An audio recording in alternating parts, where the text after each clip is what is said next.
Alright, magandang araw po sa inyong lahat mga kababayan. Batang Maynila to, it's update lang tayo dito kay Rowena Guanzon. Ito po yung video nangyari kahapon. Yan po sa Rockwell, Makati.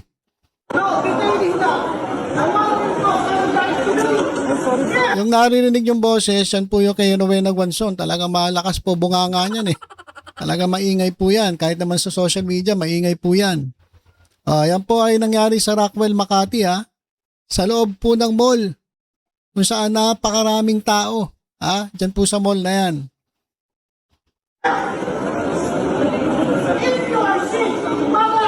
Okay, ito yung mouse ko yan mga kababayan na tinuturo ko yan po si Guanzon.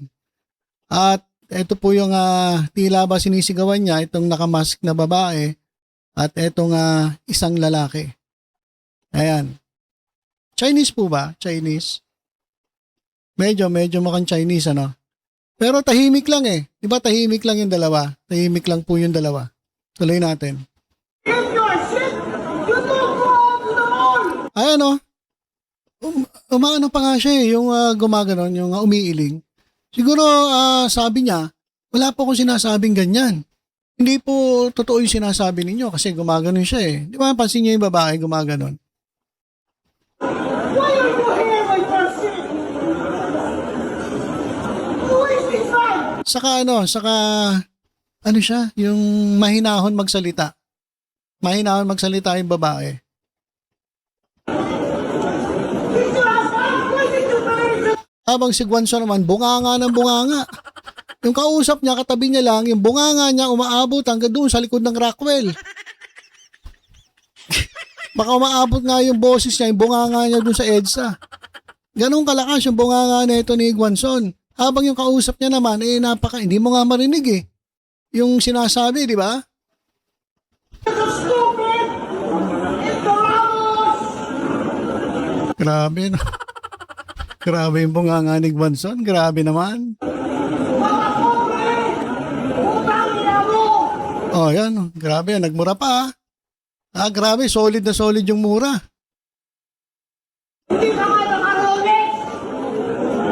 Okay, so para makaiwas na sa gulo, tinapik niya na lang yung siguro asawa niya to ng babae. Tara na. So, sige tuloy pa natin. May mga sinabi pa si Guanzon dito eh. Hindi ka nga naka-Gucci! Ano raw, hindi ka nga naka-Gucci? Ako ba pinili mo? Unang sinabi niya, hindi ka nga naka-Rolex, hindi ka nga naka-Gucci, ako pa pinili mo? No, I want your name! Tencent! No, pinili ka! I want your name. Yan po yung si Rowena Guanzon. Grabe talaga, grabe yung bunganga ni Guanzon. Abot po hanggang EDSA eh. Grabe. Pinagtitinginan siya ng mga tao eh. Di ba? Pinagtitinginan siya ng mga tao. Nakakahiya. Isa kang abogado, isa kang kilalang personalidad. Tapos ganyan ang bunganga mo. Grabe naman ito si Guanzon. At ito mga kababayan meron po siyang paliwanag. May paliwanag po si Guanzon. Sabi niya, na high blood daw siya kanina. Ang taas, medics had to assist me in Rockwell Mall. Ayan mga kababayan So na high blood daw siya. Ma-high blood ka talaga dahil sigaw ka ng sigaw eh. So na high blood daw siya kanina. Ang taas, medics had to assist me in Rockwell Mall. Ito yung palusot niya mga kababayan. Ito yung sinasabi niya. Ito yung galing sa bibig ni Guanzon. Ito yung side niya mga kababayan Mamaya pakikita ko naman sa inyo yung side nung kabila. Pero sabi nung ni Guanzon, ito yung nangyari. Na high blood daw siya. Dahil sabihan ba naman daw siya ng Chinese. So, inano niya na yung Chinese. In-emphasize niya na Chinese. In-emphasize niya na Chinese. Para para medyo may dating naman yung kanyang alibay. Yung kanyang palusot. Yung kanyang side, mga kababayan. Kaya talagang in-emphasize niya na Chinese. Bakit? Bakit kailangan emphasize mo na Chinese? Para sabihin na medyo yung side ng mga Pilipino kakampi sa kanya. Kasi nga Chinese eh. Sabihan ba naman ako ng Chinese? Hindi natin alam kung talagang Chinese ito, Chinese national o Filipino-Chinese. Hindi natin alam. Basta sinabi niya lang Chinese. Para, alam niya na, di ba? Naintindihan niyo naman siguro yung ibig kong sabihin. Na para sabihin na siya national, kumbaga parang parang nandito ako sa bansa ko, wala kayong karapatang mga Chinese na pagsabihin ako. Parang gano'n ang pinapalabas niya. Kaya sinabi niya Chinese. Pero hindi nga natin alam kung Filipino-Chinese, matagal na sa Pilipinas, o Chinese national na tourist lang dito sa Pilipinas. Pero sa tingin ko, matagal na ito kasi asawa niya nandito sa asawa niya yung babae. Anyway, hindi natin alam. Pero in-emphasize niya talaga yung Chinese. In-emphasize niya yung Chinese. Parang nga syempre, palabasin na kaya ako na-visit kasi itong inchik na to. Pinakikialaman ako sa sarili kong bansa. So, parang ganon ang sinasabi ni Guanzon. O sinabihan daw siya ng Chinese na umalis sa Rockwell Mall. Bakit? Because I am contagious. O dahil siya raw ay nakakahawa. Pagkatapos niya na kumahol, umubo. I coughed once. O umubo siya. Due to an itchy throat dahil nangatiraw yung kanyang lalamunan, naubo siya. Kumbaga parang wala naman sinasabi niya, wala naman siya ubo. Parang nakatalang yung lalamunan niya at napaubo siya. So, sabi daw nung lalaki, you are coughing. You should not be in the mall. Leave. O sabi, inuubo ka ata. Hindi ka dapat nasa mall. Umalis ka, lumayas ka rito. Yun ang sinasabi ni Guanzon. Sabi niya, ang puta siya nga ang hindi taga Makati, ako papalalayasin niya. I told him, if you are sick or afraid to get sick, you should not be in a mall. You have no right to tell me to leave. Kung makautos ka, parang amo ko siya. Matapobreng hindi naman mayaman, pangalan niya, Chong. Ayan mga kababayan, ayan po yung statement ni Guanzon. Naniniwala ba kayo dito sa sinabi ni Guanzon? Sa tingin niyo, ito ba ang totoong nangyari dyan po sa mall? Sa tingin niyo?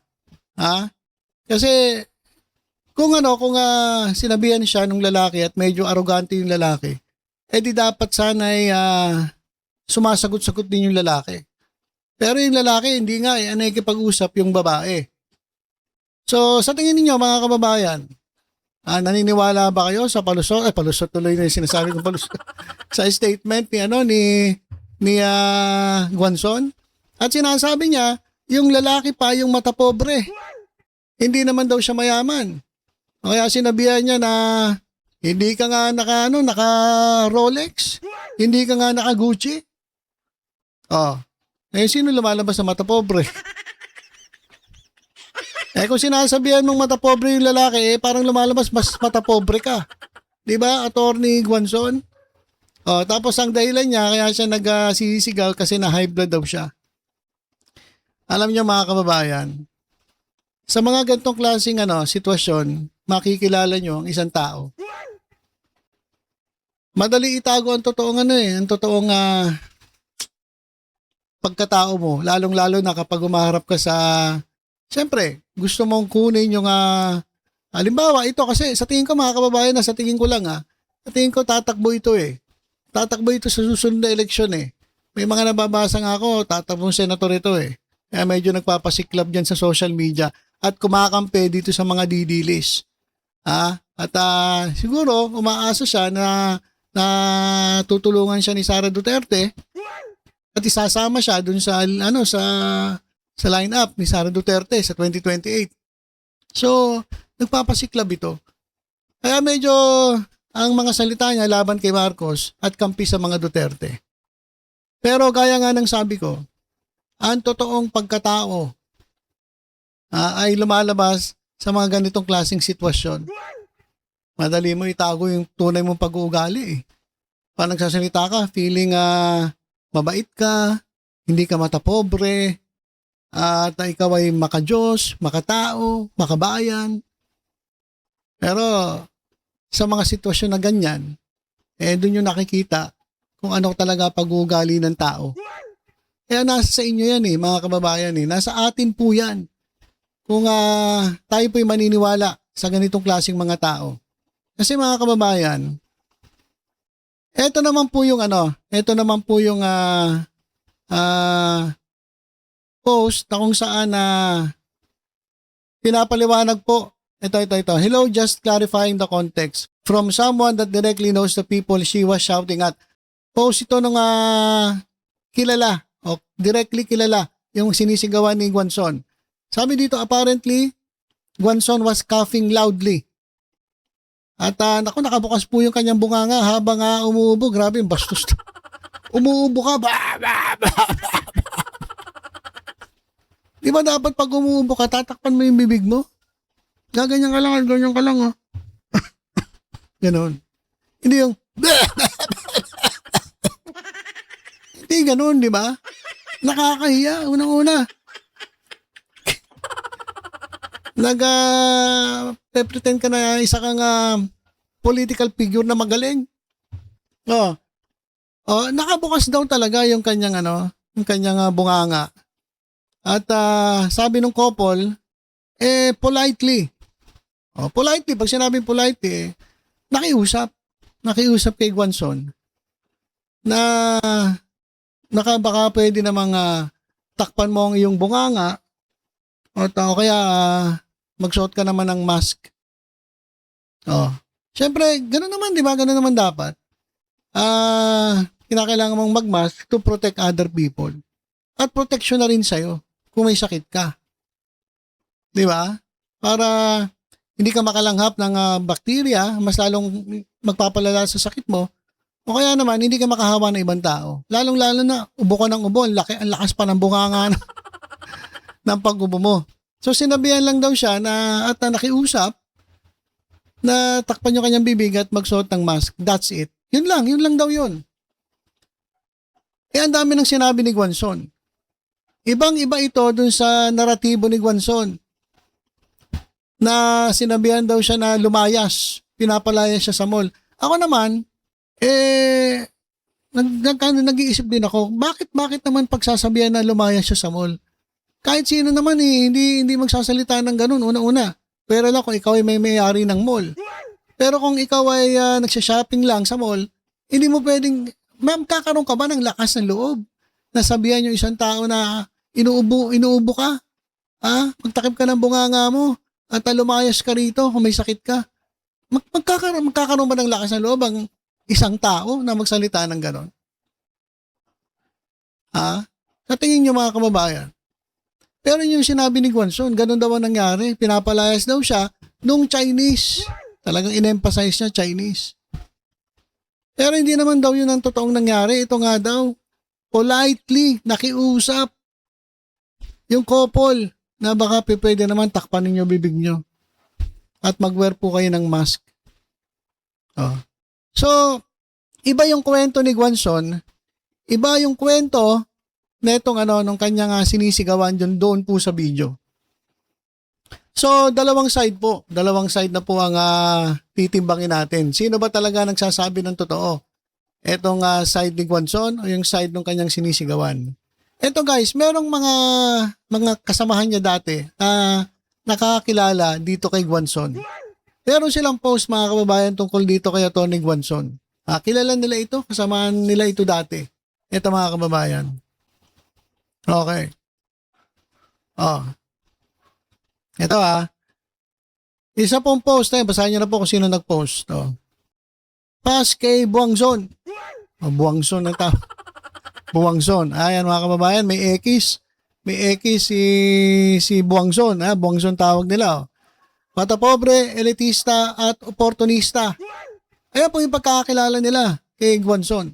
Sa mga hindi pa nakakilala kay Guanzon, at bilib na bilib dito kay Tony Guanzon, ito po, mayroong mga post na ganito. Tingnan nyo rin. At itong nangyaring pagsisigaw dyan sa Rockwell, mga kababayan, isa po ito sa pwede nyo tingnan kung anong klaseng ugali merong ito si Rowena Guanzon.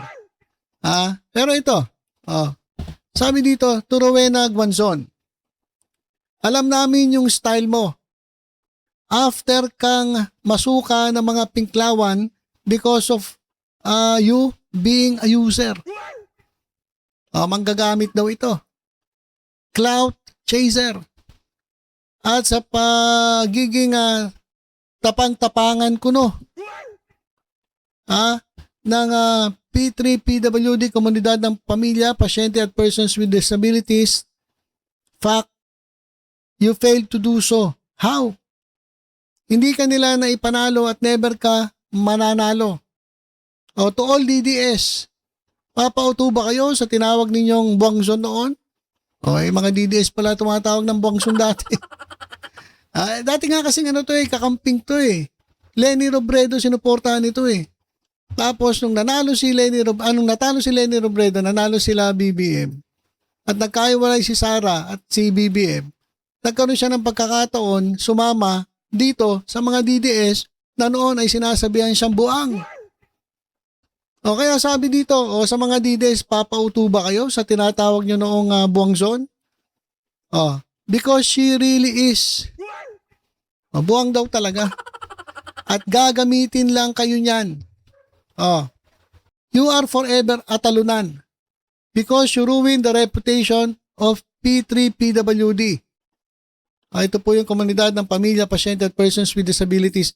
Ikaw ang may kasalanan, ba't nawalan niya ng kredibilidad na supposed to be the light and helping hand of PWDs? Natalo po eh. At parang kaya natalo dahil nawalan daw ng kredibilidad etong party list na yan dahil po dito kay Guanzon. Ayan mga kababayan.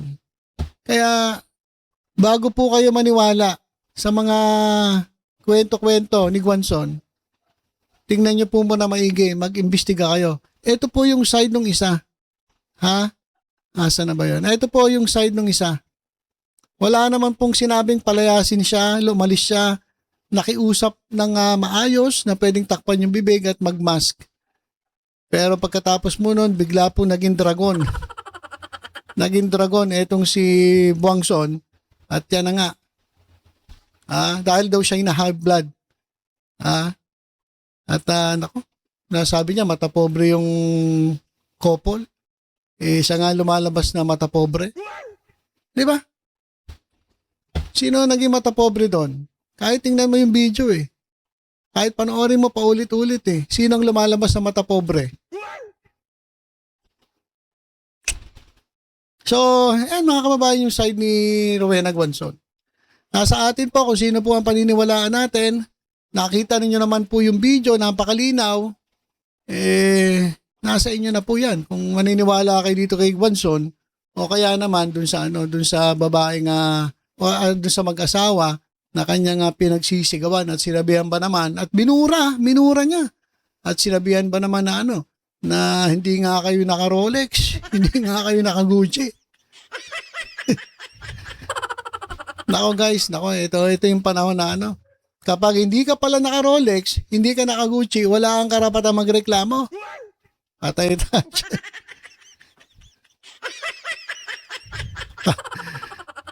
Nabasa ko yung post ni Ronald De Llamas. Sabi niya, parang bumaba daw yung kanyang self-esteem. Bakit? Kasi wala siyang Rolex, saka wala siyang Gucci. Parang nakakapanliit, mga kababayan. Nakakapanliit pala kapag wala kang Rolex at wala kang Gucci. Nako, ako ibibili ng ganyan. Walang iya. Ibang klase talaga to si Buangson. So ayan mga kababayan ayan po yung kanyang side. Bahala po kayo kung maniniwala kayo dito kay Guanzon. Pinakita ko rin sa inyo yung side nung pinagsisigawan niya. Kanino po kayo naniniwala? Comment lang po dito po sa ating video mga kababayan. So yun lang po muna. Tutok-tutok lang po dito sa Batang Maynila Toys sa iba pang updates. Ingat po tayong lahat. God bless po.